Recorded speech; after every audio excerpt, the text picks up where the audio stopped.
Attendees are in listen-only mode. Hello, everyone.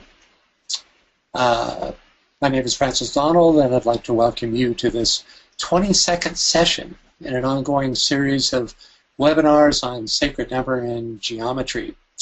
I've had some problems with this program, and so I won't be able to go into full screen mode today, so we'll just have to bear with that. If you have any questions about the GoToMeeting interface, just feel free to text BL. If you would like to add your name to the list of readers, please raise your digital hand. It's a great way to get to know each other. So, okay. During the last webinar, we finished our survey of the number 7 and analyzed this figure called the hidden seventh. Today, we'll take a look at the number 8. Now, the actual shape of the number 8 has more relevance to its meaning and to its esoteric functionality than with any other number. In a teaching on the chakras, actually, let's get a reader right off the bat for this. I hope you can still read. It's all reduced somewhat. Can we get a reader for this? Yeah.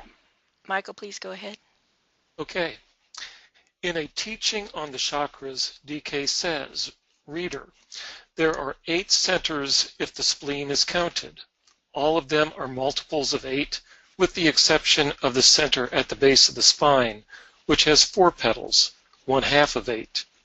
In our day, and in the Anglo-Saxon mode of writing, the number 8 is the basic symbol of all the centers, for the petals are really in form like a number of superimposed 8s. First, a circle O, then 2 circles touching each other and making therefore an 8. Looks like infinity. Then, as the petals increase in number, it is simply a growth of these double circles, superimposed at differing angles one upon another, until we arrive at the 1,000-petaled lotus in the head. Thank you, Michael. You'll notice that the lower left figure in white has the 16 petals of the heart center. On the lower right is a 1,000-petaled lotus that I generated in a graphics program, but the lines are so close that they can't be seen unless we zoom in. This is one possibility for what a 1,000-petaled lotus actually looks like, according to the formula for construction set forth by DK. Here's a close-up of just part of this illustration. I'll let it come in. There we go. So, no matter how many petals a chakra has, all of them are composed of a series of overlaid 8s, and thus all share a central point, which is the source of that chakra's energy. This central point allows the energy to cross from one circle to another, and thus circulate the energy. So, what is it about these 2 conjoined circles that brings the energy of 8ness into manifestation? The concept of the octave may give us a clue. As all musicians know, the sounding of the 8th note of a major scale gives us the octave of the first note of that scale. The OCT in the word octave indicates 8, as it does in octagon and octahedron, which we'll be analyzing later in this session. The Greeks used the prefix OG, as in ogdoad, to indicate the eightfold. DK makes a special point of describing the construction of the figure we use to represent the number 8. As Michael read, first the circle O, then 2 circles touching each other and making therefore an 8. Since DK makes such a particular effort to describe this figure, we can assume that the 2 circles that make up an 8 are an important element of its meaning and functionality. So, If the circle represents the one, the initiating note, which in music is called the tonic, we can see how an identical circle touching the first circle's periphery could represent the eighth, which is that same note pitched either an octave higher or lower. It sounds like this. Dum, dum. Either circle taken singly represent the one note. But the fact of two circles indicates relationship, progression, and ascension. These progressive octaves unfold in stages, each representing a new cycle, a cycle composed of the same notes that appeared in the previous cycle, but vibrating at a higher frequency. The shape of this progression is spiralic, combining the rotary motion through the notes of a scale and the direct motion of ascending pitch. This is a measurable vibratory phenomenon, for each octave is precisely twice the vibratory rate of the preceding octave. For example, the note A vibrates at 55 beats per minute, twice 55 at 110, twice 110 at 220, twice 220 at 440, etc. The ancient Greek word for octave was diapason, which means in precise concordance. This is a more subjective definition that expands its potential usage. For example, when we apply the concept of the diapason to the planes and subplanes of the cosmic physical plane, we find that its 8 steps move us to the same subplane of a higher or lower octave, or lower plane, I should say. Thus, for example, the first subplane of any two adjoining planes stand an octave apart. The same note is sounded, but at a resonantly sympathetic higher pitch. The same might be said for the constitution of a human being. The personality is a lower octave of the soul, just as the soul is a lower octave of the monad. For all three are vibrationally connected through the tonic being the particular note sounded by the indwelling jiva. Lower tones penetrate and vibrate substance. Ever heard the subwoofer of a car 2 lanes over and 4 cars back? Additionally, the lower octave chord of the personality emphasizes the interval called a third. Whether a minor or major third depends on the quality of the incarnation. The chord of the soul emphasizes the fifth, and the monadic chord emphasizes the higher octave. Rudolf Steiner says in his little book, The Inner Nature of Music, in the first tone, the tonic, we find the physical, living inner I. The octave of that tone brings us to find our own self on a higher level. The third guides us to this inner being.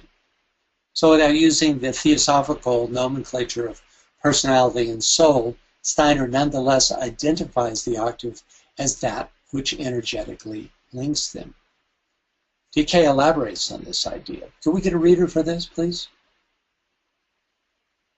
Sure. I ran out of my list, but Asha, can you please read for us? Yes. When the vitalizing force is contacting at stated periods, a certain set of atoms, start again, sorry.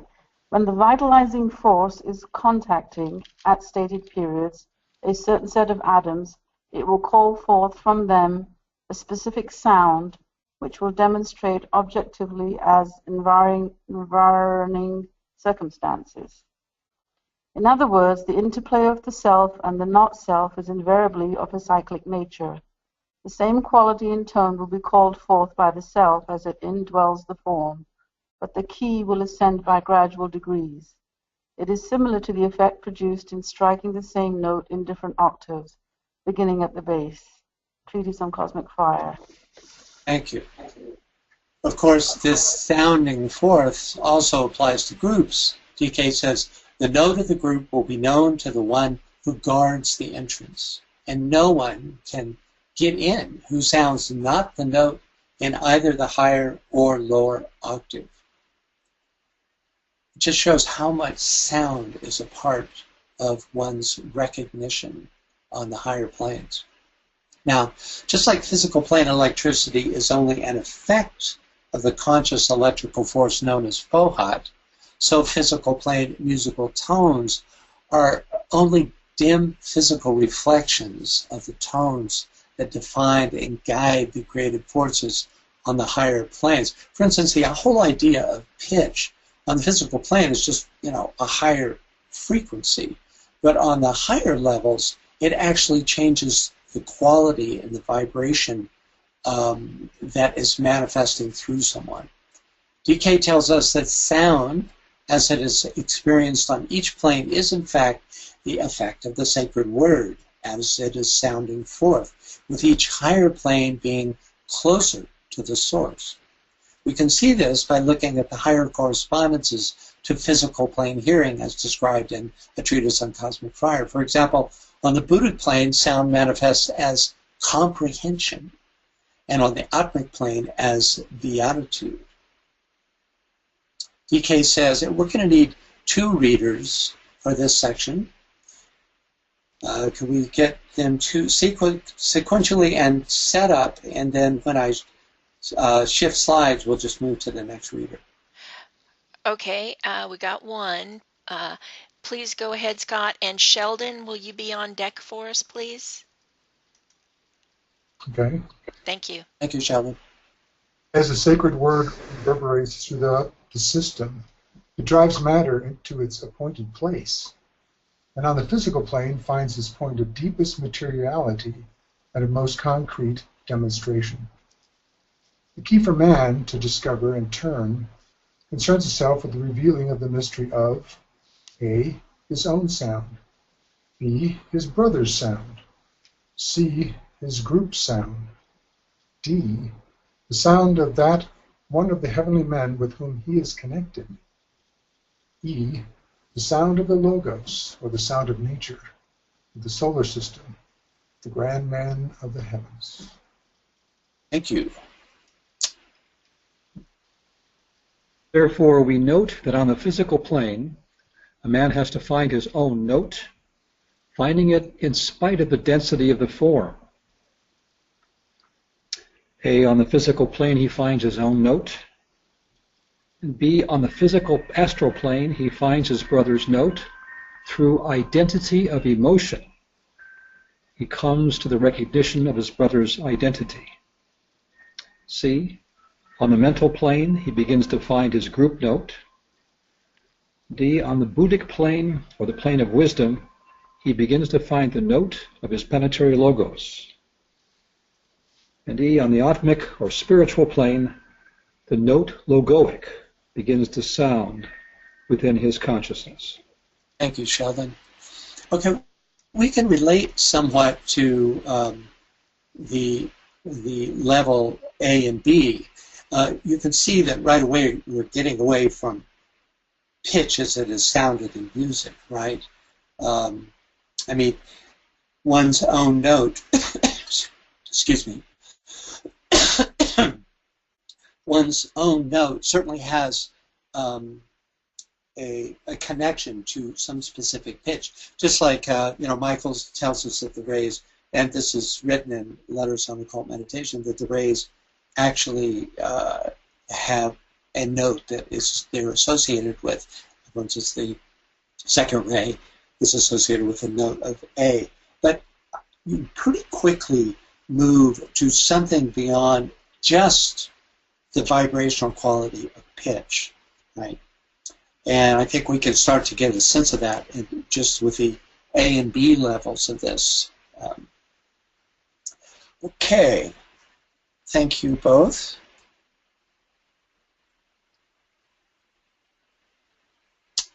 These higher correspondences to physical plane musical tones are attributes of the sacred word sounded forth by the Logos. We can hypothesize that the root of a chord, the root chakra, and the first ray, as it expresses itself through Pluto, are three aspects of the same phenomenon. The third of the chord, the solar plexus, and the Saturnian third ray are three aspects of the same phenomenon. The fifth of a chord, the heart chakra, the Venusian fifth ray, and the Jupiterian second ray are all aspects of the same phenomenon. And finally, the octave of the chord, the head center, and the Vulcanian first ray are three aspects of the same phenomenon.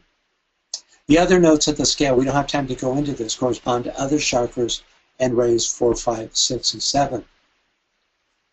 We could further hypothesize that the second octave, the top half of the figure 8, represents those 7 chakras in the head center, each of them an octave higher than the corresponding lower center. They are, as the Greek says, vibrationally consonant, and thus have the ability to step down the higher energies. The chakras are responsive to this transference because, as DK says, the number 8 is the basic symbol of all the centers. Rudolf Steiner believes that the 8 ascending notes that make up an octave have a direct vibratory correlation with the etheric and astral bodies. He's very specific about this, even assigning specific pitches to each body. For example, he assigns E, F, F sharp, and G to the 4 subplanes of the etheric plane.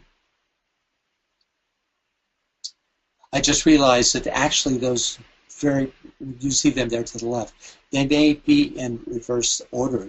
That it would actually make more sense for those musicians among you that they would be ascending, not descending as I have them. He also puts great emphasis on the 7th note of the ascending scale, calling it the place of stillness, a stillness that precedes the attainment of the octave. Steiner is, in fact, describing the building of the Antakarana in terms of tone. Okay, DK tells us 8 is under some numerical systems regarded as the number of the Christ. We've looked at ample evidence to support this idea. Most importantly, the fact that, like the second principle of deity, 8 links the higher and lower. The only other number that DK specifically relates to an aspect of deity is the number 1, which symbolizes the first aspect. Okay, let's take a look at the tree of life. The 8th Sephiroth is Hod, which means majesty, splendor, and glory. It is from Hod that HPB makes the comment, the mind is the great slayer of the will. Let the disciples slay the slayer.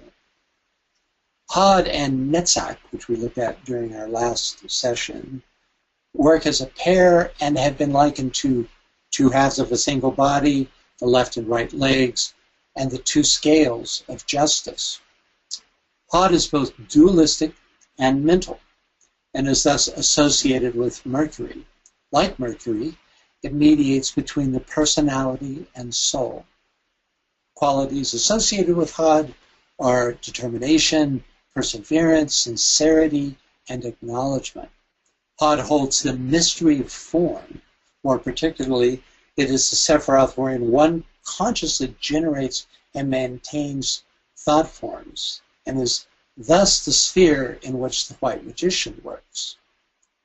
Both Hod and Netzach are associated with the Manipura chakra, or solar plexus, which DK tells us is the clearinghouse between the lower energies and the higher. Together, Hod and Netzach represent kama manas, or desire mind, and must be brought under the control of the indwelling jiva, the initiate, at some time, if the higher Sephiroth are to be experienced. Okay, the 8th Tarot Arcana, called Strength, is related to Leo. Teth, the Hebrew letter associated with this arcana, means serpent power, the force theosophists call Fohat. And indeed, the illustration in this arcanum suggests that the strength being applied is phohatic, not physical. The woman depicted has many of the physical attributes of the Empress, who is a personification of the intuition. The Empress is the higher feminine counterpart of strength. Strength's masculine counterpart is the magician, who represents Mercury. The magician and strength stand by number an octave apart, the 1 and 8. Notice how both their gestures suggest the channeling of phohatic energy. And note the similar white, orange, and red coloring. White robes, orange background, red roses, and most tellingly, the horizontal 8 or infinity symbol above their heads.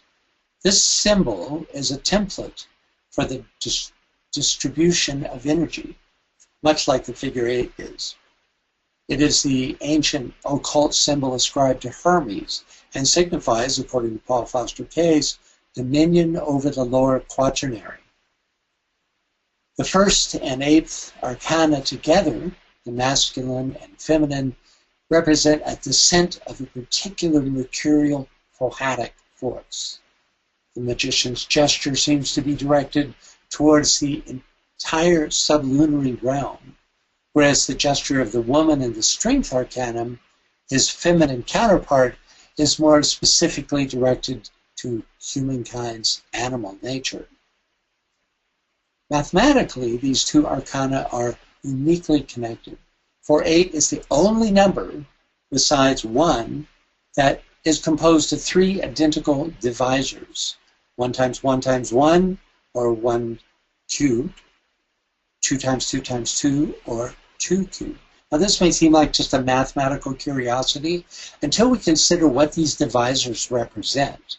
1 is the essence of spirit, and 2 is the essence of form. 1 is the masculine archetype, 2 the feminine archetype. Now, cubing a number moves it from the abstract realms into 3 dimensions. Since the monad has no form component, cubing it creates no change. 1 times 1 times 1 is still 1. But cubing 2, the essence of form, gives us that form in full manifestation, a manifestation represented by the number 8. The 7th and 8th Sephira, Netzach and Hod, have a similar relationship. Netzach signifies the impress that the subconscious receives from the self-conscious higher mental plane, which is represented by Hod. Well, let's get back to the strength arcanum.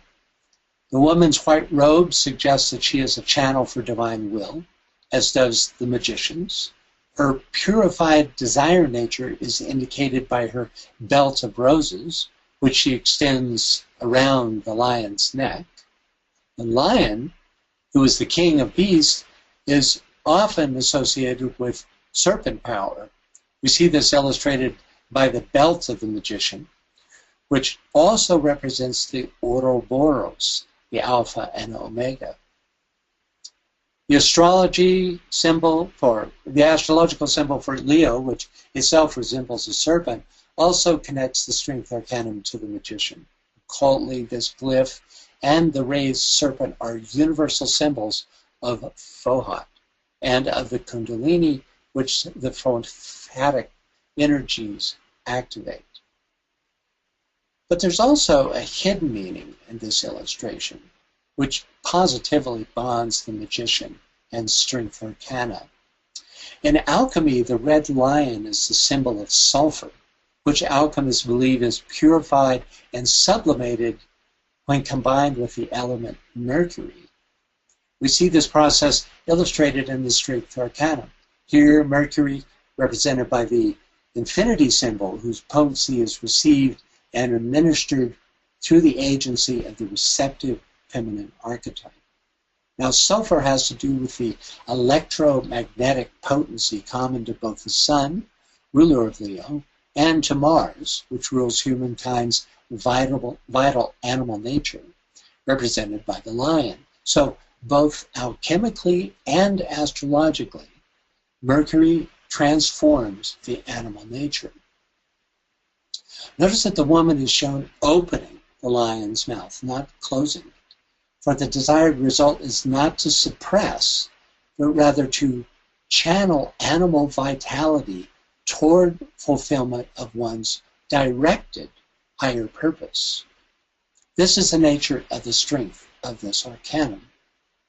For no force in nature, even that manifesting through the king of beasts, is beyond the control of the rightly motivated, spiritually directed white magician. Can we get a reader for this next section by Paul Foster Case?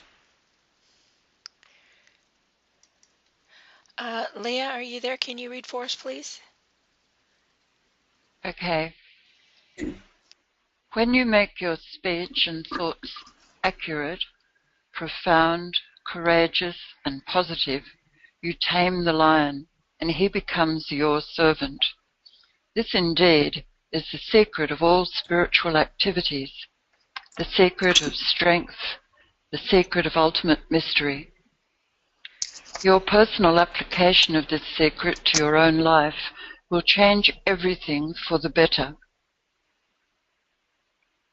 Carry it further into all your social relations, and you will become one of the increasing number of builders of a new free world that shall realize the glory of the eternal splendor of the limitless light.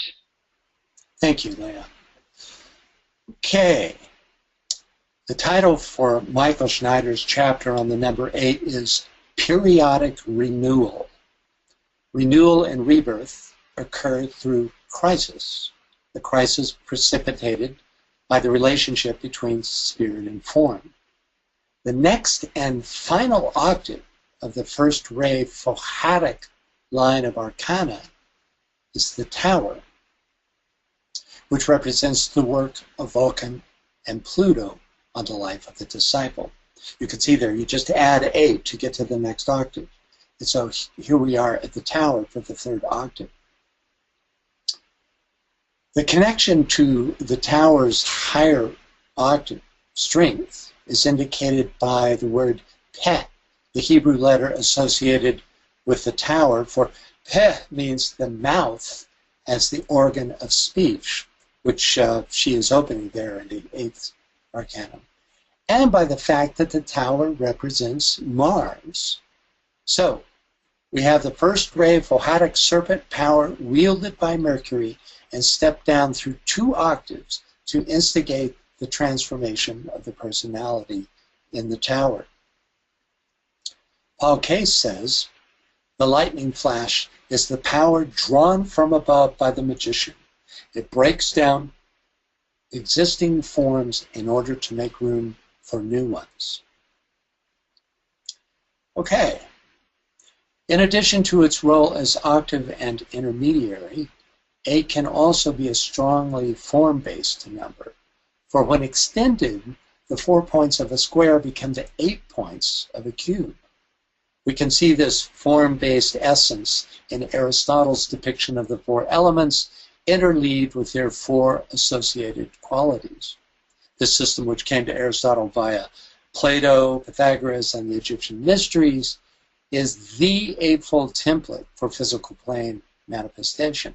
It also represents the realm of what's called the mother goddess in her aspect as nourisher. Throughout history, earth goddesses have been associated with the 8-legged spider and thus with weaving. Neith, Nutet, Isis, Athena, the 3 Fates, the Mayan Ixchel, and the Native American grandmother spider are all weavers. In the mythologies concerning these goddesses, seekers are often caught in the goddess's web, a metaphor for physical plane existence, the web is. But instead of annihilation, they are invariably offered this prospect of renewal, rebirth, and a new octave of being. But first must pass the tests associated with this rebirth. One can interpret the 8 legs of the spider as the 8 points of the cube, the defining number of the prison of form, which can only be escaped through rebirth. That is, through identification with the point at the center, the 1 cubed instead of the 2 cubed. So, just like with the number 4, which has its higher and lower connotations, the midway point and the square of form, 8 has its higher and lower meanings, the octave connecting the higher and lower, and the form in full manifestation. Okay, cyclic renewal is a hallmark of Scorpio, the 8th sign of the zodiac, whose hierarchical ruler is Mercury. Scorpio represents one of the arms of the fixed cross. Interestingly, the 8th sign on the reversed wheel is also a fixed cross sign. In esoteric astrology, DK says, upon the reversed wheel, Leo is the 8th sign, the sign of the Christ and of the indwelling reality. It therefore marks, in this manner, a new cycle. Let's get a reader for this section on Scorpio. Lynn, can you read for us, please? I don't have a... Okay. You're fine. We can hear you, though. Go ahead. Scorpio is the great constellation which influences the turning point both in the life of humanity and the life of the individual human being. It has a specialized potency upon the path of discipleship with its tests and trials. These include the process of reorientation. Thereby, a man mounts the fixed cross and leaves the mutable cross. Thank you, Lynn. It's kind of like the old days of radio. Okay, both these fixed cross signs, the 8th sign on both the clockwise and counterclockwise wheels, represent points where a major new cycle commences. Okay, the number 8 is of paramount importance in Buddhism. For first and foremost in Buddhist thought is the Noble Eightfold Path, which includes right view, intention, speech, action, livelihood, effort, mindfulness, and concentration. There are also 8 sacred symbols in Buddhism.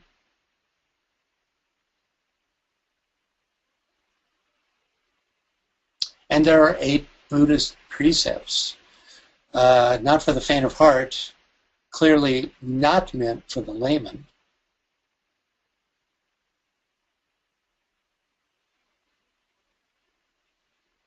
And finally, we have the Japanese code of the samurai called Bushido, which also observes 8 precepts.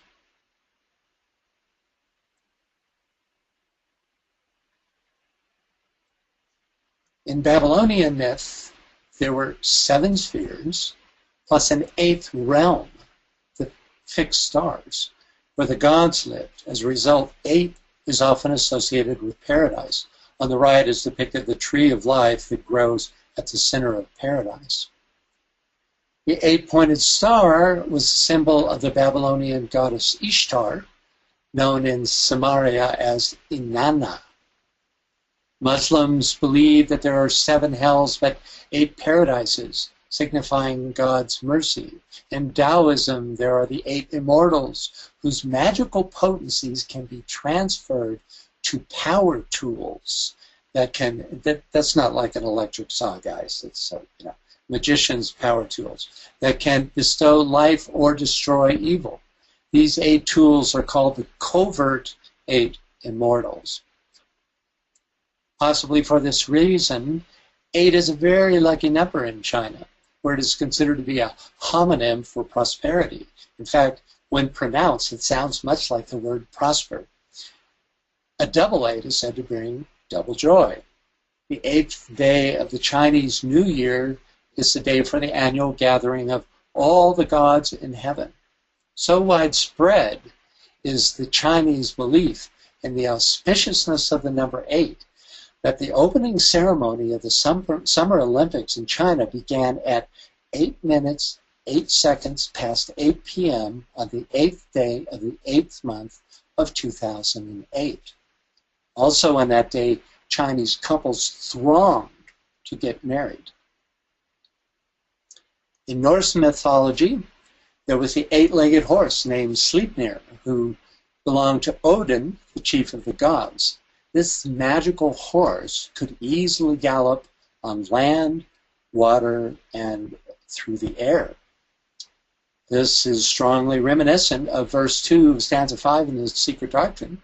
Fohat is the steed, and the thought is the rider. He passes like lightning through the fiery clouds, takes 3 and 5 and 7 strides through the 7 regions above and the 7 below.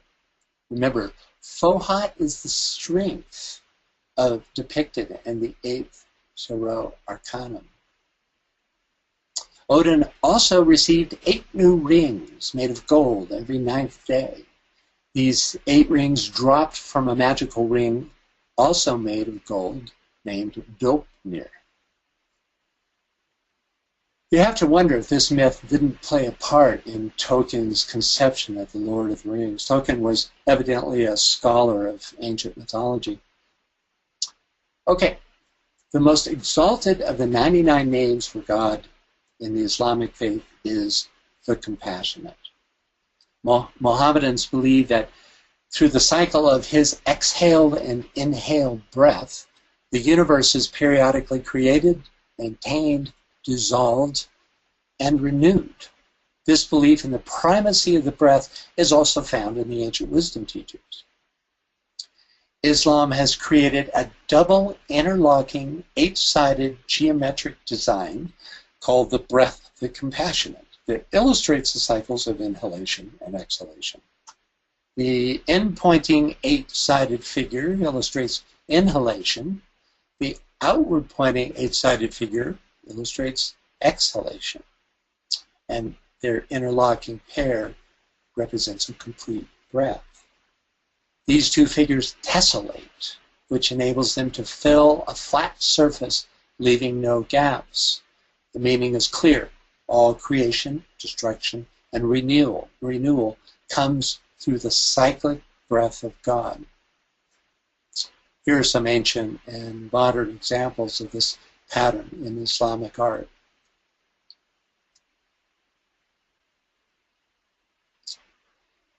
Okay, let's move into our analysis of the octahedron. DK describes the first step of his recommended analysis simply as its exoteric consideration: line, form, and color. At this point, we're not looking for meaning or significance, but rather for a tabulation of physical attributes. Please participate. When called on, briefly describe a single physical attribute. Your observation may seem obvious, like the ones listed here. That's fine. Any ideas that help us to physically define this figure are useful. Okay, I'll start. By the way, as others and I describe these attributes, consider preparing for the next step of our analysis by imagining their possible meaning and significance. You may even want to jot down the ideas that occur to you in order to share during the next segment of the analysis. Okay, this figure is made up of 8 equilateral triangles.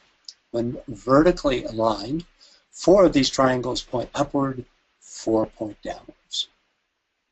There are 8 lines, 6 points, and 12 edges in this figure. Okay, any further observations? What other physical characteristics do you see? Yael, do we have any takers yet? Yes, we do. Please go ahead, Tanya. Right. Well, I see it's very obvious. Two pyramids linked together That's by right. an invisible surface. Mm-hmm. Yes, indeed. Thank you. Welcome. Anyone else? Yes, please go ahead, Michael. Okay, there are 8 faces, all the same shape. Yes, and that shape is the equilateral triangle, composed of 3 60-degree angles. Thanks, Michael. Anyone else? Yes. Asha says ascending and descending vertex, or is it apex? Probably apex, yeah. Well, it would be vertice, which would be a point. And so, yes, you have an ascending and a descending apex, and that's, that is a big part of the identity of this Platonic solid. By the way, I neglected to mention, even in my section on this, that this is the third of 5 Platonic solids. Anyone else? Thoughts about this guy? I don't see any hands or comments. Well, let's see. It takes a moment to think about this. Let me give you a hint. Here we go. Okay, go ahead. You got something? Yeah, please go ahead, Scott. If you find the midpoint, the center point of each triangle, and connect them, you inscribe a cube inside. This is true. That's true, and this figure is called the dual. We've looked at this idea before, that this is just by definition, the definition of a dual is that if you find the center point of all the faces of the figure and connect them, you have the dual of that figure. And the dual of this figure is a cube. That's very astute of you. I will have an illustration coming up to that effect. Good one. Okay, folks, think of this also not just as a vertically oriented object. See if you can see something that is not just through its vertical orientation. Does that ring any bells for anyone? Any other thoughts? Tanya, please go ahead. Well, I'm here looking at and thinking of BL's configuration. Maybe the hand of God is striking, from the top to the bottom to a certain angle. Where the light's coming through, and merging. And I also see like the lamp doma, which is a diamond-shaped framing, reflecting the fundamental scheme, which in the Pythagoreans called abex. This is more complex because I did study a little bit about the fluorite. So the light coming through these angles is quite fascinating. So it is a diamond-shaped figure also. It is. Maybe this is just in the symbol level. I don't know. That's as far as physical attributes are. But the ability to inhale the light and then bring the light to lower levels of, in creating a great impact there. Mm-hmm. Yeah, okay. We're moving out of the physical, but yeah, there's this quality of the hand or finger of God through the central axis, right? Because the upper point is directly connected to the lower, so you have that dynamism connected to that. That comment belongs a little more to the next section, but that's all right. Well, we're kind of seeding that next section at this point. So, anybody else? Now that you've had a little time to think, do you see anything else? Yes, we have several. Hold on. Good, great. Thanks, Tanya, for giving them time to think of stuff. Please go ahead, Asha. Yeah, thank you, Francis. This is so amazing to me. I've had a long absence. It's just so fascinating, so amazing. What I wanted to share was that if the lower pyramid was to start going upwards and ascending as the Earth rising into Venus's orbit, and the upper pyramid was to start descending, then you would get the 6-pointed star, wouldn't you? In 2 dimensions, if it was a 2-dimension pictorial. Yes. Well, your intuition is working overtime there. You will see, without even having to move the pyramids, that this figure does create a 6-pointed star. You'll see that coming up. Thank you for that observation. Great. Thank you. Martha? Anybody else? Yes, Martha, please go ahead. Hi, this is Martha. I'm struck by a mirror-like quality, the symmetry of it. So the triangles are immediately opposite each other, and as though there's an invisible mirror going down the very center of it. And then you could say the next octave would just be the two pyramids that mirror each other. Mm-hmm. Yeah, that's the obvious one. That's, you know, the central plane is, you know, I mean, if this top pyramid was was sitting on the surface of the water, you know, you would have this reflection down, right, into that. So it's I'm it's more taken with side triangles of being perfect yeah. because these I was just addressing your last comment. Yeah. Yeah, they start to feel too complex, but this one, it just feels like, oh, look at that beautiful symmetry in the mirroring of the triangles. Yeah. Mm-hmm. Yeah. One interesting thing about this is not readily apparent, is that these that the 8 faces are made up of 4 pairs that face each other directly, but they're pointing in opposite directions, right? So you have that direct mirroring approach, like the most lit one in the illustration on the upper left is directly facing the lower one on the lower right, right? And they're pointing in opposite directions as well. Anyone else? Thank you, Martha. Yes, we have several. Let's go to Vera. Please go ahead.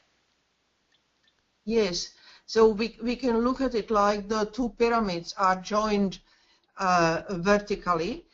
The joining part is horizontal, or we can see it in the other direction, that the 2 pyramids are facing sort of sideways, so that the joining space is horizontal. So Good it for can. You. Yeah. I was hoping someone would see this. Yes. Yeah. There is actually no vertical bias.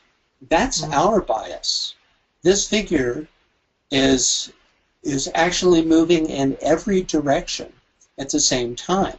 So as you just pointed out, if you look, formulate a pyramid on the left that includes a vertical square face that runs right down through the middle. That's the most lit middle square face, right? And then compare that to the one on the right. It's and you'll see that there's 2 pyramids. It's very strange because your brain can just shift it on you in a minute. But there's actually 3 sets of 2 pyramids. There's 6 pyramids in all. Mm. Do other people see that? Anyone else like to make a comment? Yes, we have several more comments. Jeremy says the octahedron is the form of the diamond crystal. Mm-hmm. Yes, indeed. Yeah, it actually exists in nature, which is significant. It's not just a mental creation. Thank you, Jeremy. And Anne says there must be an inner sphere and an outer sphere. Aha, yes, indeed. And you'll see that illustrated shortly. Anyone else? That's all I've got for right now. Okay, well, that's good coverage. Thank you, everyone.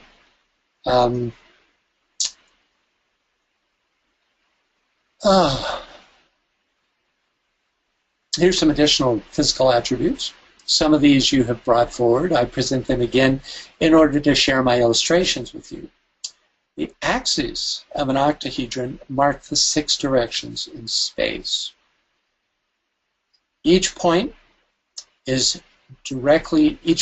octahedron is directly connected to 4 other points. Sorry for this illustration's a little dark, but you can see it there. One vertical, let's see, wait a minute.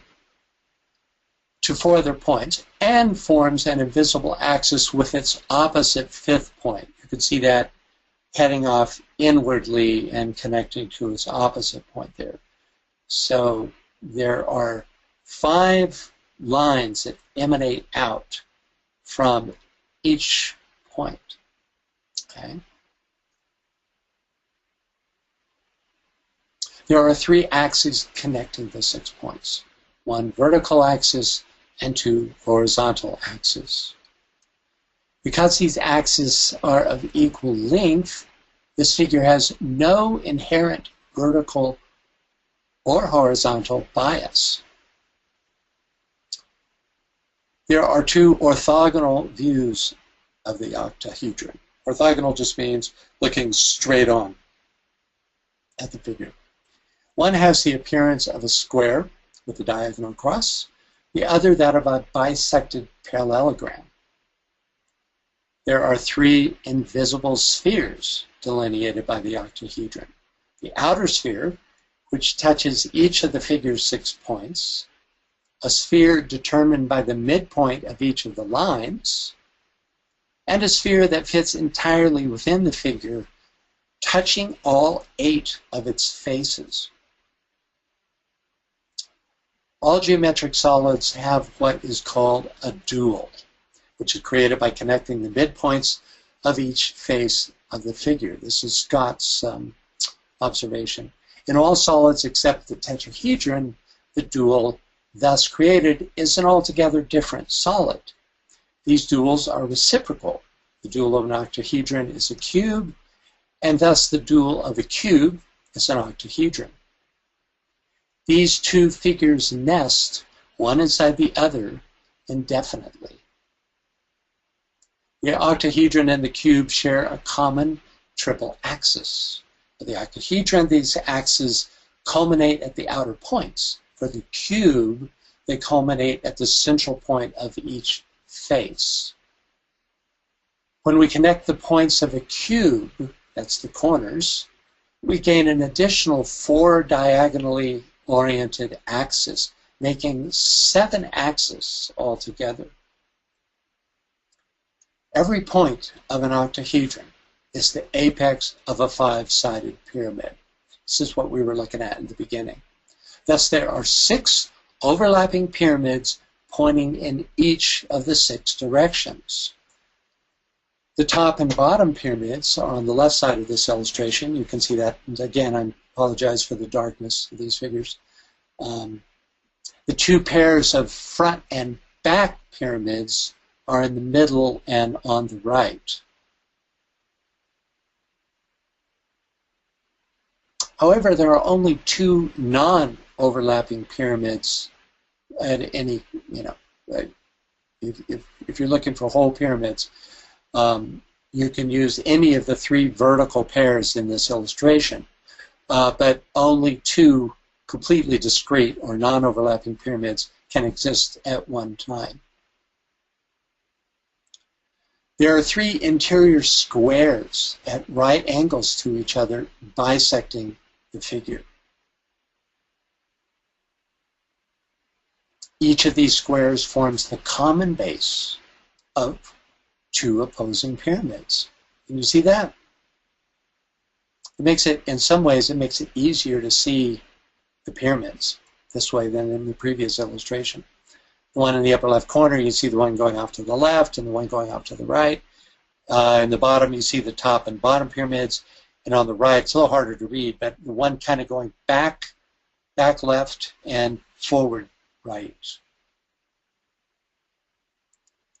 Okay, curiously, this gives us a total of 11 faces, 8 visible triangles, and 3 invisible squares, all connected by 6 points. The viewer can never see less than 2 faces or more than 4 faces of the octahedron at the same time.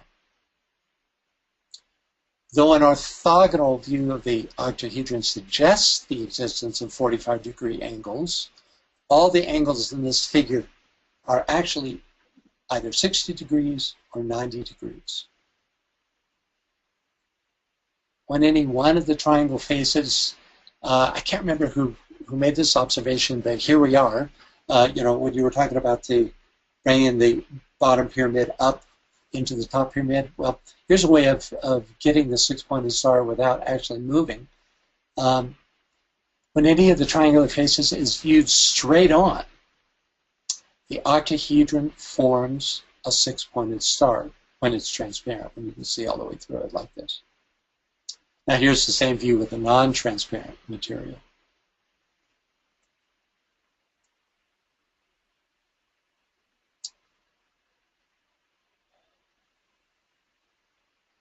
Now compare the octahedron with a semi-transparent cube seen from the same angle.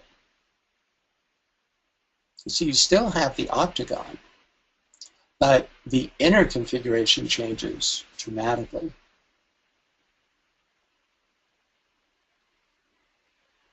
Okay, the central point of the octahedron is easily found at the crossing point of any two of the axes, which form an equal armed cross. This central point marks the midway point of all three axes.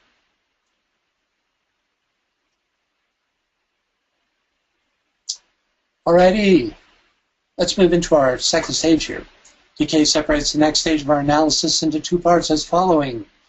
And could we get a reader for this section? Sure. Scott, can you please read for us?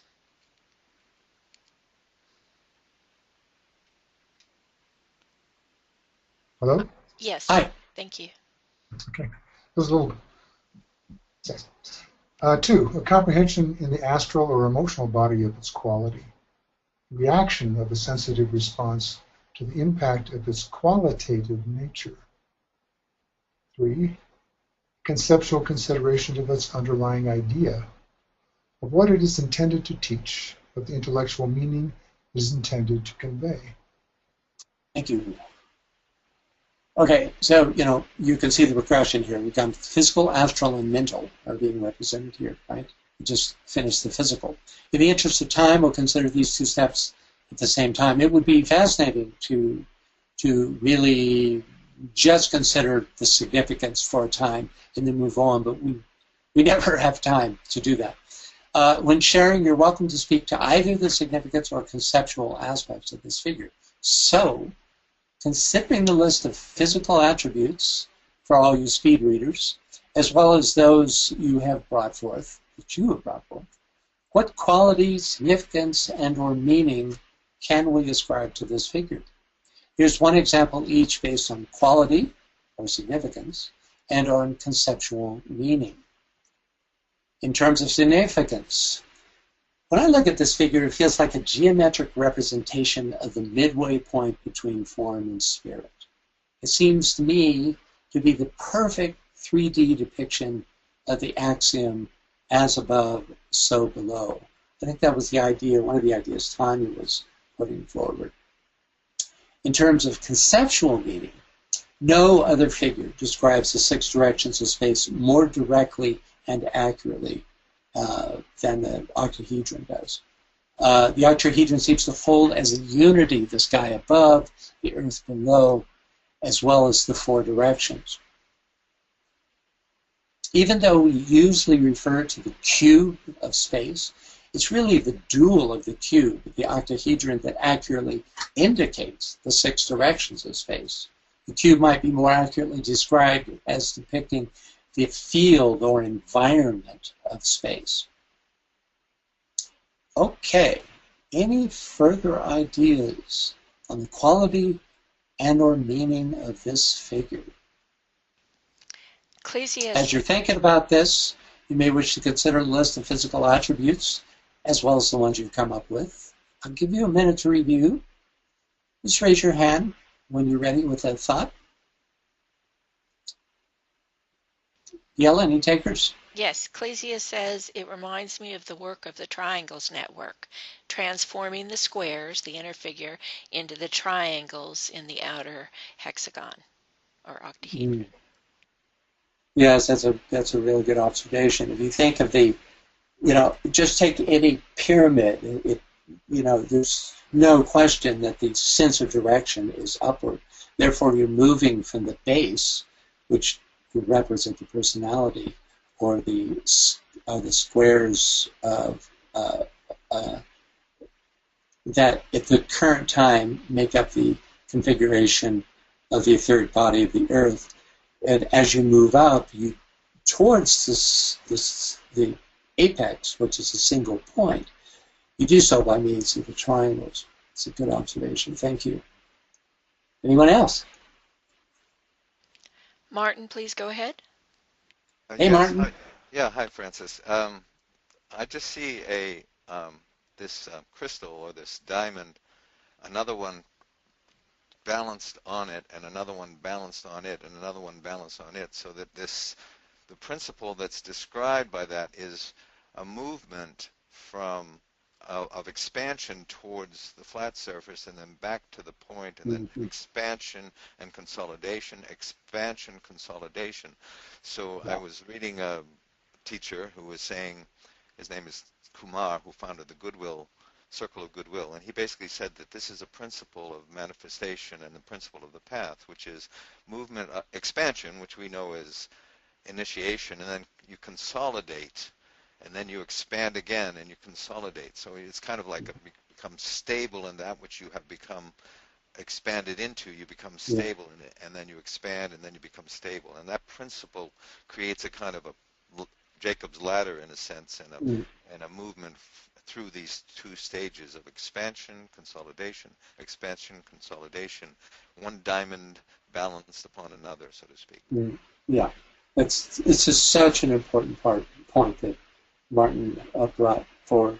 And it's represented in so many ways. You know, if you think of the lower point or the upper point, actually, I'm not sure this is biased with lower upper. If you think of Brahma, the initiator, and then, you know, it comes into form, and then at the fourfold in the center, it's the most physicalized aspect of this. You have Vishnu, the maintainer, right, the preserver, and then it moves through the influence of Shiva back to the 0 point again, where, as Martin mentioned, if you were to stack these in a chain, you would have just the next cycle. You know, you can see this even in terms of art. You know, you have the primitive period, which is often holds the best, most beautiful examples of the entire cycle, and then you have the classical period at the center when it's, you know, on a technical and ideological level, it's completely manifest, and then you have the Rococo, which is takes it out of that particular cycle out of form again until a new cycle is born. So it has wide, sweeping applications, certainly in our own lives. You know, the main thing to take from this is that it represents a cycle, and as does the figure 8, right? And you can see the connection between the two-dimensional figure 8 and the octahedron. They're so deeply connected. Thank you, Martin. Any other thoughts? Yes, we do. Let's go ahead, please, Asha. I actually have a question. Francis, do you see any connection, I'm sure you do, between when people talk about the carbon-based body moving into the crystalline light body? I mean, the valency of carbon is C6H6, you have the benzene ring, and so when you move into, I don't know, is there anything that hits you? Just wondering if maybe you can pick up on something there. Moving into the crystalline light body. Yeah, well, I mean, you just take, you know, the idea of, if you want to directly connect the idea of carbon and crystal, you would do so through coal and the diamond, for instance, you know, which is under the tremendous pressure, read conflict and crisis of pressure. You know, the coal or the carbon is transformed literally into a completely different substance, though related. And certainly the bottom of this, the bottom and top of this in resonance could represent that. Now, I can't speak directly to the formula that you gave because it's even though I have read about that, I'm not familiar enough with it to address it directly. Okay, Thank you. Thank you. This is so fascinating. Thank you. Oh, great. Glad you tell your friends.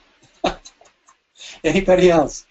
Yes, Jeremy says, in the human, the octahedron symbolizes the expression of the wholeness of life and form, or the living presence. Yeah, beautifully said. It's really, it is a wholeness, isn't it? You get the sense of the complete picture, but within one cycle, because it also suggests that there's another wholeness yet to come. Anyone else? Yes, Anne says, it's as if the higher pyramid has a central power point that connects directly with the center power point of the lower pyramid, again as above as below, a map to the higher realms, difficult to explain. Well, you explained it though. Yeah, that's it. And it's interesting that often in occult illustrations, you'll see that something Martha brought out, which is that the lower, the quaternary, is shown as a reflection of the higher realities. And so you have, for instance, the tree of life is down pointing with its roots in the higher, and its fruit manifesting at the lower levels. That fruit represented physical manifestation, right? And as you go up the tree, but then if you were then to go to the Buddha plane, the whole tree turns upright, and you move towards the essence in the fruit, which is in the seed in the fruit, which would be the Adi plane. So, yeah, it's definitely it's as above, so below, but in this peculiar reverse matter, which the astral plane makes happen. It reverses everything. That's literally true. Thanks for that comment. Anyone else? Thoughts on this? Not right folks? now. No? Okay. Up. Okay. Yes, Go ahead. we do. Yes, we do. Go ahead, please, Scott. Have you talked directly about the idea of the octahedron being purified matter, the element of air, but it starts out as a cube and through purification resolves itself into a four-sided pyramid, doubles that? Is that Four-sided pyramid. I'm not sure what you mean by that. doubling it, right? The octahedron. And then there are the 8 faces too. We haven't done much with that. I don't know, dealing with your octave. Do you spiral the 8 around that? Do them opposite? What sides touch each other? What faces touch each other? Seems another way to go looking at this. Instead of just 6 directions, what are the 8 faces doing in relation to each other? And the 8 directions they point out to. Yeah, I think it's this solid is, to me, it's an intermediate stage. And so you have 8, which is a function of form, but they're 3-sided, which is a function of spirit, right? You have, in just the reverse, you have these intersecting planes, which are 4-sided, but there are 3 of them. So you have this balanced quality between the spirit and form, as it must be in order to relate to the cube on one side, or one hand, and yet to translate the inner life towards spirit on the other.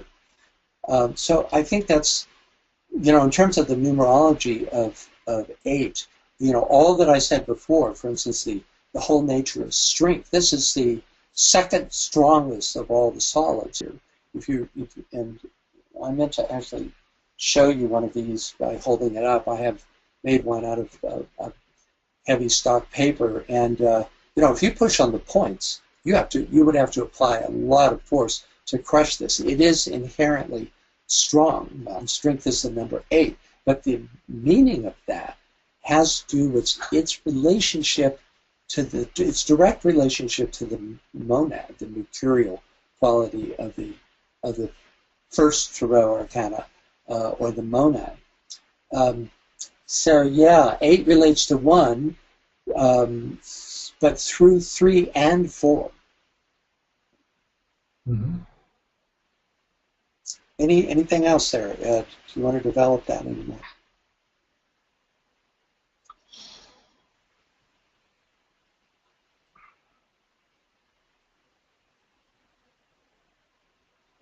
Anyone else? Yes, we have some others. Go ahead, please, Tanya. Well, what I was going to mention as qualities, it brings to me the idea of balance, fairness. As we went through all these complex explanations that Francis gave to us, and enabling us to see inside the octahedron, I felt expansion through a great capacity of discernment. And I also saw a lot of fairness, justice, a representation of the law itself through its structure, which is completely in harmony. Yes. Thank you, Tanya. This brings up a point I didn't consider, which is that we're so fixed on the vertical orientation. Let's shift a minute here. Let me go back up here.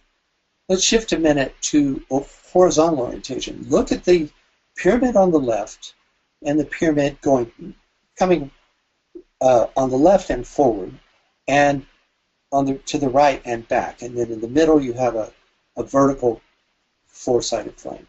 This is what Tanya said is right on. This is a perfect representation of balance, right? It could be a Libra symbol, and that it represents equilibrium. We don't tend to think of that so much on it when you're looking at the below and the above.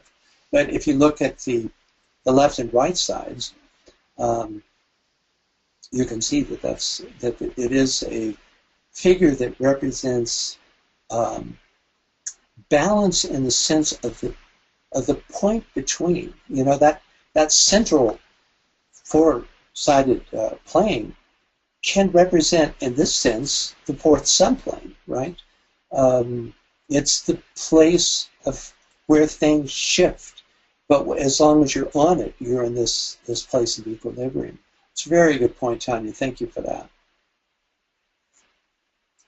It's typically Sagittarian, very unbalanced. It didn't even occur to me, so I appreciate that. Anyone else? Yes. We do have a couple more. Yeah. Anne says it's the symbol of transmutation of matter. Mm-hmm. And, symbol of transmutation, yeah. Right. And then Asha has a comment. Go ahead, please. This is Asha. Hi, Asha. Yeah. Listen, I'm kind of a novice at this. I'm one of BL's students, and so my thinking's going on a slightly different direction. But it's beginner's mind. That's good. Right. So I'm thinking like in the beginning was the word, so you had sound, and then you have light, which is shape. So when there's silence, there's no sound, and then there's the primordial potentiality. There's nothing, no thing. That's one thought that came, and then I thought of I've done a little bit of qigong, and there's been incredible. I mean, the healing with sound. Everyone knows that Greg Braden video, the tumor that contracts within 3 minutes. with the medicine-less clinic in China. So I'm just thinking of the potentiality of using sound for affecting matter, solfeggio music and all that stuff. So my mind's going everywhere. That's good.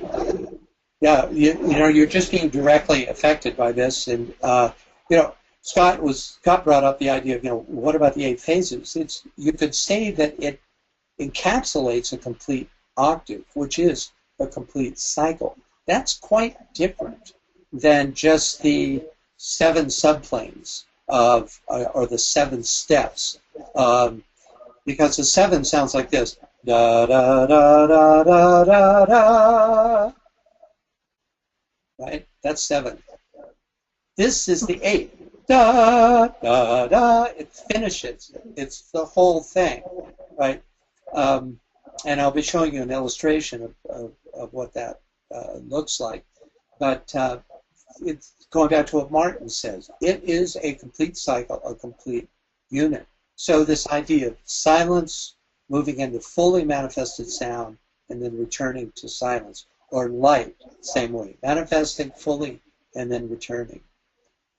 So thanks, and I encourage you, even if you're just having impressions like this, if the intuition is at work, it's perfectly fine to share that. Well, how does that fit into this current thing of simultaneity? Everything is simultaneous. Well, simultaneity is has a lot to do with unity. Like remember the snake with a head with its tail on its mouth? It suggests something that is outside of A to B, an A to B time sequence. It's in a sense simultaneous, but it's actually higher than that because it's outside of time altogether. Right. So you could say that this represents the commencement, full expression, and the return to the 0 point all at once, right? It's simultaneously presented, which is one of the great things about a visual expression compared to music, which is always sequential, right? It has its own strengths, but so it's inherently simultaneous because it's a single contained figure. Okay, thank you.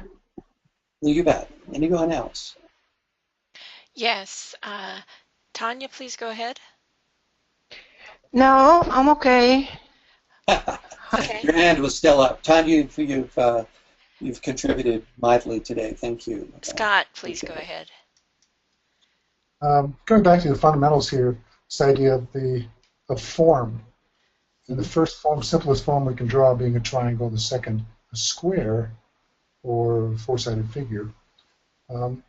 Clear what we have here in your depiction is the square at the center base transforming itself, simplifying to triangles, and from there it goes to the circle, the point in the circle. So it's this transition from earth to heaven and back, because it goes both directions, and that's your 8. That's your double circles going both directions here. That's right. Yeah. It's you can't lose. So we were just talking about the unity here, but all discrete three-dimensional forms have unity. What this is particularly expressive of is duality, and in more ways than one. As Tanya just mentioned, we can see it horizontally. You look at this thing and you see a top-to-bottom alignment, but it's an illusion. It's the left-to-right polarity is equally depicted. It's just that our minds don't tend to make that association. But yes, it's in its dual principle that allows it to have the energy of the second principle of deity, which is the Christ principle, whose whole purpose is revelation, that is to say, connecting the outer form, let me go down a couple here, connecting the outer form to the inner source, right? So yeah, thanks, Scott. That's right on. Anyone else? Yes, please go ahead, Arrest. Hey, Arrest. Oh, can't Is hear your you. mic on? Are you on self-mute?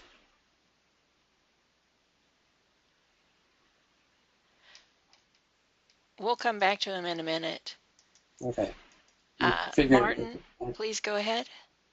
Yeah, Francis, I have a question about music since you're a musician. I was just reading in, I think, Cosmic Fire, one of them, where DK talks about the natural note, and he's associating it, if I remember correctly, with Agni, Surya, and Kashite, whatever, however you pronounce that. And then he says that note will be ultimately will become a harmonic with Shiva, Vishnu, and Brahma. And so what is the natural? I have no real knowledge of music, so I'm asking you as an expert and a great singer. Well, I think, yeah, I feel good. Back to reality here. Okay. The natural in esoteric music just means that it's not sharp or flatted. For instance, in the key of C, all the notes in an 8-tone scale are the natural of those notes. Starts with C to D to E to F, etc. Each of those being the unchanged, or the I don't want to say augmented, but the unaltered fundamental pitch. But the natural and esoteric tonality, I'm not sure it is expressing the same concept at all. I think our clue comes for what the natural applies to, which you said Agni in Surya, right? Which is Agni is mental fire in its essential nature, and that it relates to and will become a harmonic of the Shiva principle. Well, that's the connection between the fire of Shiva, which is that first subplane C of fire, and the Agni fire of mind, right? And you could, of course, there's a relationship there, you know. But the thing that's interesting is that from our perspective, the natural note, which is our inherent, what we're inherently aware of, is actually a harmonic of something we can't hear at this point, which is the higher fundamental, to speak musically, right? And that we're, in a sense, hearing a lower overtone of that Shivic note, right? And that's about as good as I can do with that, Martin. Well, that's helpful. Thank you very much. Any other observations? Yeah, we got a couple, but let's try Arrest again. Hello, can you hear me? Yes. You suggested a movement back to a source. My ideas of a series of these shapes, like Brancusi's column. So what you're actually doing is lifting to a higher realm, or a higher, or back to the higher fundamental. Yeah. Yeah, the octahedron is the means of getting there from here, you know, is one way of looking at it. It's an intermediary figure. Yeah. And, you know, there's this wonderful Japanese calligraphy that shows, looking at it from left to right, which is not correct, is a square, a triangle, and a circle. It took me a while to realize, no, it's an Oriental. I believe it's Japanese, and it's starting. And so it goes from left to right, and what they're showing is a circle, a triangle, and a square. You know, that is the two-dimensional equivalent of what we're doing here. You know, cube octahedron to sphere instead of circle, triangle, square. Yes. Anyone else? Okay. Tanya, your hand is up again. No, it's not. I have nothing to say. Oh, Okay, Thank you. it just It's went just, up again, though. she's. Okay, I just put it down. All right. You do have one more comment from Asha. She says, request please and no pressure. Can you sing us out of this session since you are a singer? Sing you out of this session. Well, I want you to stay in this session, so I'm not ready to sing you out of this session. Well, at the end, she means. What does she mean? At the end. Oh, gosh.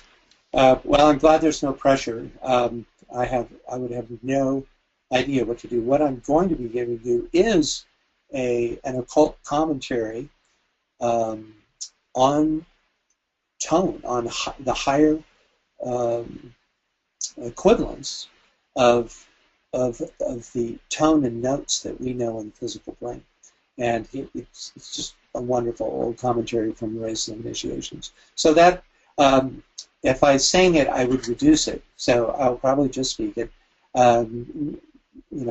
If I spend some time on it, I might turn it into a piece, but just off of the top of my head, I'll just speak it. So, but thank you for your belief in my abilities. Anyone else before we move on? Yes, we do have. Please go ahead, Scott. I just want to throw in what HBB had to say about 8 in passing. She points out that the number 8 was dreaded in antiquity by Caesars and world potentates because it represents the equality of all men. Mm-hmm. So it's a number that symbolizes equality of units, order, and symmetry in heaven. But she says 8 also can represent the lower nature in man because it becomes confused on earth by selfishness and the great rebel against nature's spheres. She goes both ways with the 8. Yeah, well, it has that quality. You have, I love that, that the despots feared the number 8. I mean, can you imagine anybody today fearing a number 8? It's, we're in a lower octave, folks. They feared the number 8 because it represents equality, the kind that Tanya brought forward, which is this quality of poise that is a state of mind that suggests equality. Right? I can see it. It's a subjective. It's a subjective thing, quality and equality. But I see it as being in this figure. I mean, just the one played off the other in 6 different directions. I mean, it's equality sixfold. Not to mention the opposing faces. You have, they're yin yang like, right? You have, as Martha pointed out, you have these faces. You have these triangles facing each other. They're pointing in opposite directions. So it's a different kind of equality. You can. It's amazing. You can keep going with these figures. And they become points of focused meditation for a long time. DK, in the introduction to Glamour World Problem, he suggests that you spend 6 months on each of a series of symbols that are much, much simpler than the ones that we're dealing with now. Things like the square, the circle. So. Okay, any other thoughts? It's terrific input today, guys. That's all we've got right now. Okay. Well, the first one of my points is it's been staring you in the face in the last 5 minutes. Octahedron, and I think we've covered this idea, seems to stand in relation to the cube as the soul stands in relationship to the personality. If I were to describe the threefold constitution of a human being in terms of 3D geometry, as Scott mentioned, it would be through the spheres monad, the octahedron is the soul, and the cube as the personality, all sharing a central point representing life itself.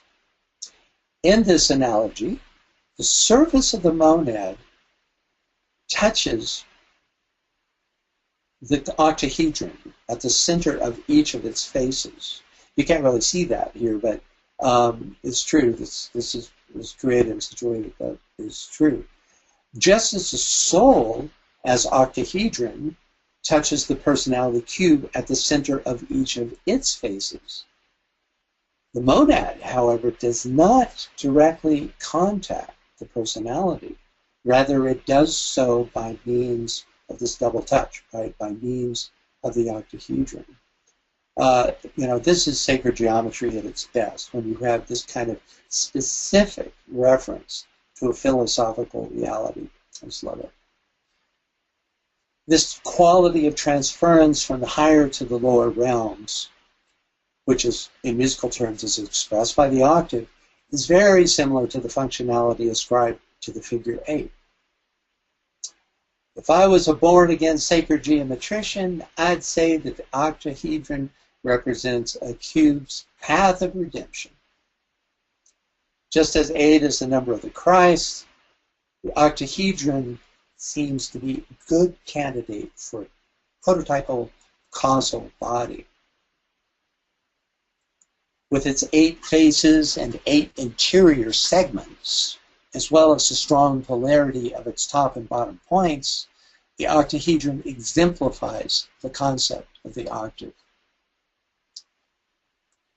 The octahedron also exemplifies oneness through its central point and inherent unity, two-ness through the dramatic polarity of its upward and downward pointing pyramids, three-ness through its 8 triangles and 3 bisecting squares, four-ness through these same squares, which form the bases of 6 pyramids, and through the 4 triangular faces of each pyramid, five-ness through the 5 faces of each pyramid when including the base, sixness through its 6 points, each an apex of 6 pyramids, and through the hexagon and 6-pointed star seen when viewed at a particular angle, sevenness through its 6 outer points and its hidden central point, eightness through its 8 triangular faces and the 8 4-sided triangular segments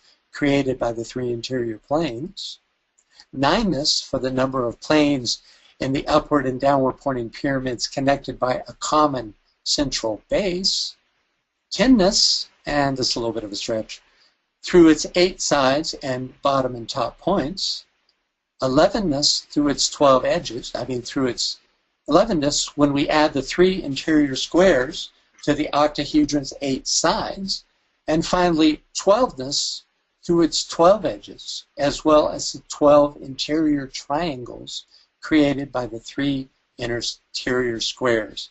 And a partridge in a pear tree. And that's going to have to do it for the singing portion of this webinar. Okay, the scope of the octahedron's numerical influence suggests a unique capacity for bridging the realms between even and odd numbers, especially between those realms conditioned by the numbers 3 and 4, representing spirit and form, respectively. Its vertical dualism mirrors that of the figure 8, with its inner square plane mirroring the energy transferring functionality of the point at the center of an 8. We could even make the figure 8 three-dimensional to emphasize the close relationship between the octahedron and the 8. Using a vertical paradigm, the octahedron could represent the birth of a cycle at its upper or lower point, depending on, this was Martin's point, depending on whether that cycle is evolutionary or involutionary. The waxing influence of that cycle occurs as we approach the midway point, followed by a gradual decrease of the influence of that cycle as we near the upper or lower apex. And finally, the death and sublimation of the cycle at the apex or lower point. In this way, the octahedron is like one segment of a caduceus, which is in turn like a series of interlinked figure 8s. These cycles could represent the breath of life, or the breath of the compassionate, which is the breath of life, the cycle of a globe, round, chain, or planetary scheme. The influence is leading toward and following an initiation, or simply the physical lifespan of a human being. What they all have in common is initiation, full expression, and the decrease back towards the 0 point. In each case, the fully manifested stage of the cycle is represented by the central square periphery, the square of form, and the interval between the in-breath and out-breath of the compassionate. So you can see that the line that separates the in-breath and out-breath of the compassionate is also this central place of full expression. That's what DK calls the intervals. Francis? Yo. Asha says also the strands of the genetic helix. Mm-hmm. Uh-huh. As they curve around and they form a new cycle with each curve. Yes. Thank you. The octahedron seems to be a further articulation of this sphere, as though its purpose is to manifest the sphere's inherent but unarticulated qualities. Though not sloped at quite the same angle, very close though, the upward and downward pointing pyramids of the octahedron are similar to the Great Pyramid of Giza, where the downward pointing pyramid is represented by the chamber called the pit. The octahedron's triple axis describe a threefold pair of opposites, but unlike the opposite points of the edge of the cube, these opposites meet at a common central point. The axes of the octahedron describe both rotary and direct motion. The octahedron seems to be an apt symbol for Mercury, with its strong dualism, its inherent fourness, and its equilateral triangles represent its sacred status. Consider the octahedron as this passage from esoteric astrology is being read. Could we get a reader for this? Sure. Let's work with Michael again, please. There you go. Thank you. Okay. Mercury is the messenger of the gods, or the divine intermediary, who carries messages between the poles with speed and light. In this most potent and important planet, the idea of duality is again to be found. Mercury is the expression of the dual aspect of the mind, as it mediates between the higher and the lower. This mediation again falls into two stages: the use of the concrete mind as the mediator within the personality, conditioning the personality life, analyzing and distinguishing between the human self and the not-self, and emphasizing the me and thou consciousness as well as that of the personality and its environment. Secondly, it carries the messages between the soul and the brain, and establishes right relation between the lower self and the higher self. It is, therefore, the illumined mind relating soul and personality. So, we could go, thank you, Michael. We could go back through this line for line and directly relate it to the octahedron. I hope you're doing that during this. There's some very strong correlations. This is, at least from what I've found, the seminal description of Mercury in the DK literature. Okay, let's take a look at the next stage in DK's analysis, which is 4, the stage of the synthetic grasp of the purpose of a symbol, of its place in an ordered manifesting plan, and of its true unified intent. This stage is not about attributes, rather it has to do with synthesis and unity, synthetic purpose, and unified intent. Just as the first stage has to do with the physical plane, the second with the astral, and the third with the mental plane, this stage suggests we apply our intuition. Notice, too, that this stage is threefold. The stage of the synthetic grasp of the purpose of a symbol, of its place in an ordered manifesting plan, and of its true unified intent. So, what is the synthetic purpose or unified intent of the octahedron? And what is its place in an ordered manifesting plan? What single purpose characterizes this figure? Any ideas? Take a moment to consider. Just let me know when you get a response. I have one. Feel free to take your time. Oh, you're already up. Okay. Please go ahead, Orest. The transformation of the etheric web, and this transformation from the square moving to a triangular shape and then moving towards a spherical. So this is the elevation or the increase of consciousness within the system. Mm-hmm. Thank you, Orest. Yeah. Transformational seems to be a key word, key aspect. Anyone else have a thought? Asha says ascension. Yes, ascension. For those of us on the path, for those of us not on the path, it's all about ascension, isn't it?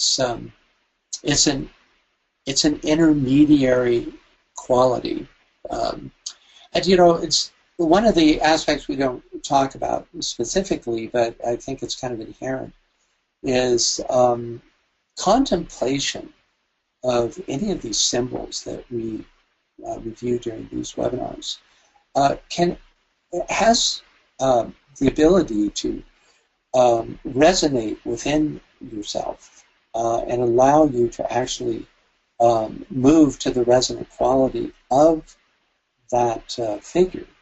So if you want to use sacred geometry for one of its main reasons that it's intended, think in terms of contemplating these figures. Okay, anyone else? A synthetic idea. That's all I've got right now. What's the single purpose that this figure characterizes? Please go ahead. Or please go ahead, Vera, but you have to take yourself off self-mute. Yeah, it represents, like, it contains it all the stages of unfoldment and how they relate to each other. Mm-hmm. Yes. It's interesting how, all the stages of unfoldment can also be contained in one figure. Just like the notes of an octave represent stages in a total cycle, but you can also have cycles within a larger cycle. As we know with races, globes, and rounds, that you have these cycles. Each could be represented by an octahedron, but then within those octahedrons, there's 7 notes or 7 other smaller octahedrons that represent the subphases. So yeah, it can, in its totality, represent the entire process, of becoming and then moving back towards what Theosophy calls the day be with us. Thank you. Anyone else? Yes, we have several, but let me first say, Asha says freedom. Mm-hmm. Good. Yes. Go ahead, please, Tanya. No, I'm sorry. Something. It's the pop-up hand that you Go ahead, having to Martin, deal with. please. Yes, I absolutely love the symbol of the sphere, the octahedron, and the cube, and that captures so much. I would call it conscious mediation between the unmanifest and the manifest through the harmonization of the lower ether and the higher ether as symbolized in the upward pointed and downward pointed pyramids of the octahedron. And so in other words, all that RS was saying about moving from the square to the triangle to the sphere is moving from that which is outward, the cube, through the mediating octahedron to the emanating sphere in the central point. And it's most incredible. I think it's fantastic. I so appreciate it. Thank you. Oh, you're very welcome. You know, one important part of the octahedron is its fourness. Because, you know, the reason the tetrahedron is not in the position of the soul is because it can't directly relate to the cube, except through its four sides. You could make an argument for that. But the natural place to go is the dual of the cube, which is the octahedron, which has this ability to work in the realm of form through its connection to the cube, to the central faces of the cube, and yet has also the ability to translate inwardly to the sphere. So yes, thank you for that. In fact, I'm just going to, while we're considering this important question, these are always, you know, the biggest questions we ever ask ourselves are these, you know, what is the essential meaning of these figures? You know, it's such an expansive consideration. Anyone else? A rest added to that, fire, solar. Fire, solar, yes. Okay, yeah. Yeah. You know, the goal, or that central point, is something that continually unfolds. The higher mind is our first goal, isn't it? That's where the soul unfolds for us. It's this, you know, the egoic lotus. And so from one point of view, that is the central point for many of us. But the center of the egoic lotus is like, that would be like, you know, the octahedron. The center of the egoic lotus is the monad, and the center of which represented by the sphere here, and the center of that just continually takes you to higher and higher realms, you know.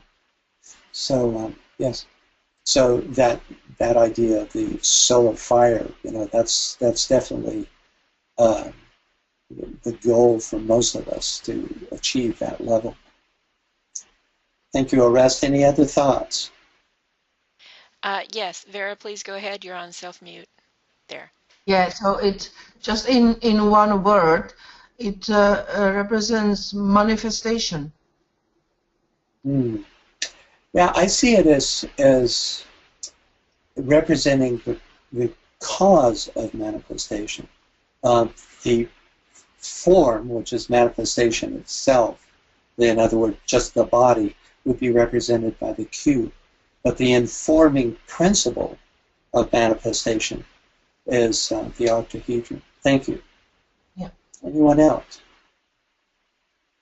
That seems to be all I've got right now. Okay. Since we're running a little late, I'll move ahead here.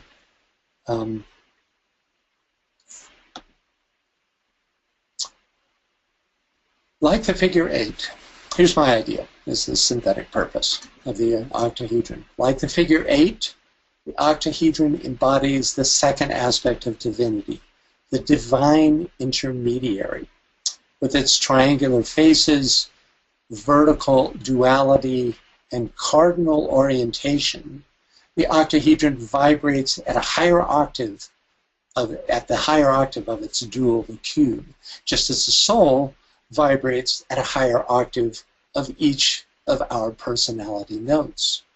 And just as the octahedron stands within the cube, the soul lives within us, and the common axis of the octahedron cube, or soul personality, both reveals and guides us towards a central point.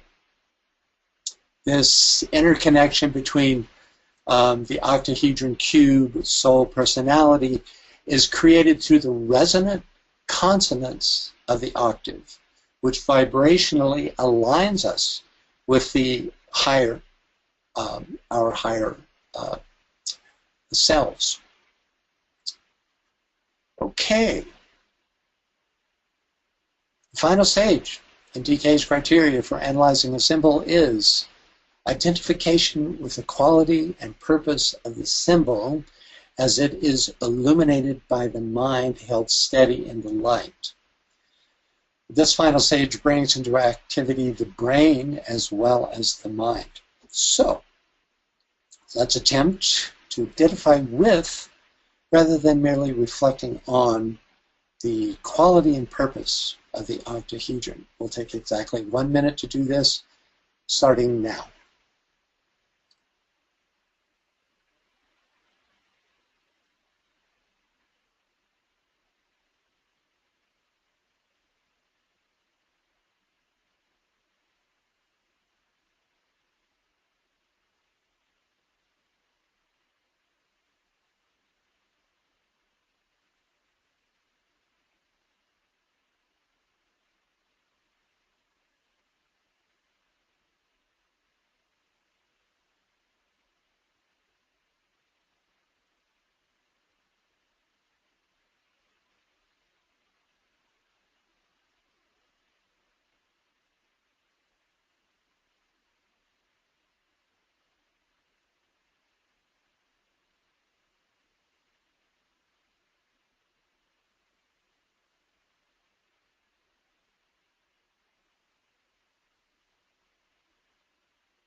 Okay, that's it for today.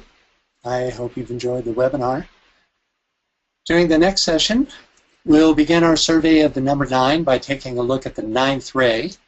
Just kidding, we're out of the rays. But we will consider the 9 initiations, and for our analysis, we'll be looking at a figure called the Enneagram. The reading for this month includes the chapters on the number 9 in both The Key to the Universe, Volume 1, and A Beginner's Guide to Constructing the Universe.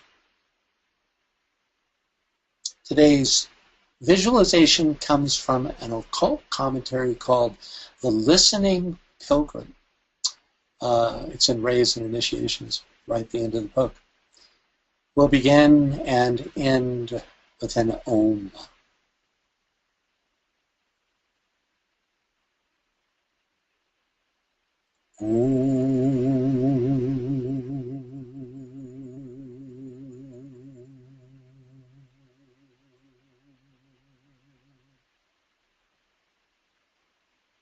Listen, O pilgrim, to the chanting of the word by the great Deva-lords. Hush all earth vibration, still the restless striving of lower mind, and with ear intent, hark to the sounds that rise to the throne of the Logos. Only the pure in heart can hear, only the gentle can respond. The stormy sounds of all earth struggle, the shrill vibration of the watery sphere, the crashing note marking the place of thought, dims the sound and shuts out the tone. He who is silent, quiet, and calm within, who sees all by means of light divine and is not led by light reflected within the threefold spheres, is he who will shortly hear. From out the environing ether will strike a note upon his ear, unlike the tones that sound within the world terrestrial. Listen, O pilgrim, for when that sound strikes in colorful vibration upon the inner sense, Know that a point has been achieved, marking a great transition. Watch then, O pilgrim, for the coming of that hour. With purified endeavor, mount nearer to that sound. Know when its tone steals through the misty dawn, or in the mellow sunlight strikes soft upon the ear, that soon the inner hearing will become expanded feeling and will give place to sight and perfect comprehension. Know when the music of the spheres comes to you note by note, in misty dawn or sunny noon, at cool of eve, or sounding through the deep of night, that in their rhythmic tone lies secret revelation.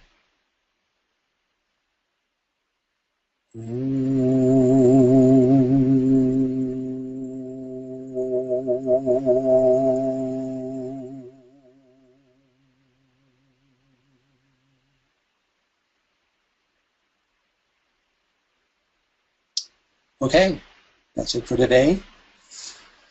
Don't forget to donate a few bucks to the Moria Federation at moriafederation.com, which will help pay the yearly fee for this GoToMeeting account that makes these webinars possible. Thank you very much, Brett, for making these webinars available on makara.us. And as always, thank you, BL, for giving up yet another Sunday afternoon because your assistance is totally invaluable. And thank you all for attending. I hope to see you again at our next session, which will be on July 17th, just 3 weeks from today. Okay, bye for now. Bye, everybody.